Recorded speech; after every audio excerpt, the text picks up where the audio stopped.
சென்னை விருகம்பாக்கம் தொகுதிக்குட்பட்ட சாலிகிராமம் பகுதியில் திமுக வேட்பாளர் ஏஎம்பி பிரபாகர ராஜா திறந்தவெளி வாகனத்தில் இறுதிக்கட்ட பிரச்சாரம் மேற்கொண்டார். அவருடன் நமது செய்தியாளர் ஹரிஷ் நடத்திய கலந்துரையாடலை தற்போது பார்க்கலாம்.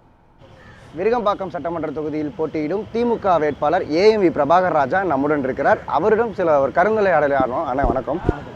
இன்னைக்கு இறுதி நாள், கடைசி நாள். இன்னைக்கு தேர்தலோட பிரச்சாரம். இன்னைக்கு எந்தெந்த பகுதியில் விட்டுருக்கோ அந்த பகுதியில் இன்னைக்கு போறேன். ஏறக்குறைய விருகம்பாக்கம் சட்டமன்ற தொகுதிக்கு 311 பாகங்கள் இருக்கிறது.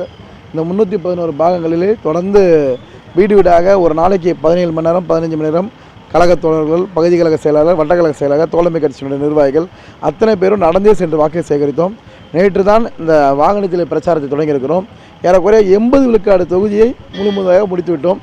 இது போன்று விடுபட்ட அந்த குறிப்பாக உயர்தரப்பட்ட மக்கள் இருக்கக்கூடிய பகுதிகளில் இன்று வாக்குகளை சேகரித்து கொண்டிருக்கிறோம். அது மட்டுமல்லாது நேற்று இந்த 18 நாட்கள் எங்கெல்லாம் சென்றோமோ அந்த இடமெல்லாம் இங்கு பிரச்சாரத்தை மீண்டும் அந்த இடத்தில் சென்று உதயசூரியனுக்காக வாக்குகளை சேகரிக்கிறோம். மாலை 4:30 மணிக்கு ராணிய நகர் பகுதியில் இறுதியாக ஒரு 5000 பேர் கலந்துக்கிற பொதுக்கூட்டத்தோடு பிரச்சாரத்தை நிறைவு செய்கிறோம்.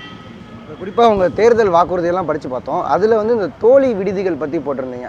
அந்த தோழி விடுதி யாருக்கு பயணிக்கும்? இப்போ நம்ம விஷன் அண்ட் மிஷன் என்று விருகம்பாக்கம் சட்டமன்ற தொகுதிக்கென்று ஒரு தேர்தல் வாக்குறுதியை தொடர்ந்து கொடுத்துருக்கிறோம். அது தேர்தல் வாக்குறுதி பல்வேறு வாக்குறுதிகளை கொடுத்துருக்கிறோம் மக்களுக்கு. கடந்த 5 ஆண்டுகளில் கொடுத்ததில் ஏறக்குறைய ஒரு 80 விழுக்காடு வாக்குறுதிகளை நம்ம நிறைவேற்றியிருக்கிறோம். இன்றைக்கி பார்த்திங்கன்னா நம்மளுடைய வாக்குறுதியில் ஒரு முக்கியமான வாக்குறுதி, நம்மளுடைய இந்த வட்டத்தினுடைய மாமன்ற உறுப்பினர் அவருடைய கோரிக்கையும் கூட நம்மளுடைய இந்து சமய அறநிலையத்துறைக்கு சொந்தமான இடத்துல சமூக நலத்துறையின் சார்பாக ஏற்கனவே மகளிருக்கான கட்டப்பட்ட விடுதி ஒன்று இருக்குது. அதை ரெனோவேட் பண்ணி கண்டிப்பாக தோல்வி விடுதிக்கான பயன்பாட்டுக்காக கொண்டு வருவோம். ஏற்கனவே அதற்காக சட்டமன்றத்தில் கேள்வி கேட்டிருக்கிறேன். வாடகை நிலுவை தொடங்கி இருக்கிறது.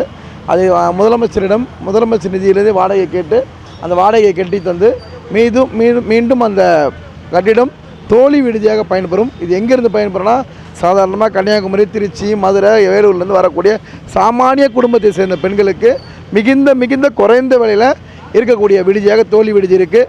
இதை சிந்தித்து செயல்படுத்திய ஒரே தலைவர் முத்துவேல் கருணாநிதி ஸ்டாலின் தவிர இந்தியாவில் எந்த முதலமைச்சரும் யோசிக்க முடியாது. இன்றைக்கி இறுதிக்கட்ட பிரச்சாரம், நாளைக்கு தேர்தல் நெருங்குது. அந்த தேர்தலுக்கு வாக்களிக்கிறத பற்றி சொல்லுங்கள். இன்னும் ஏறக்குறைய 6 மணிக்கு பிரச்சாரம் என்று ஓய்வு பெறுகிறது. ஓய்வு பெற்றாலும் உதயசூரியல் ஓய்வு போவதில்லை.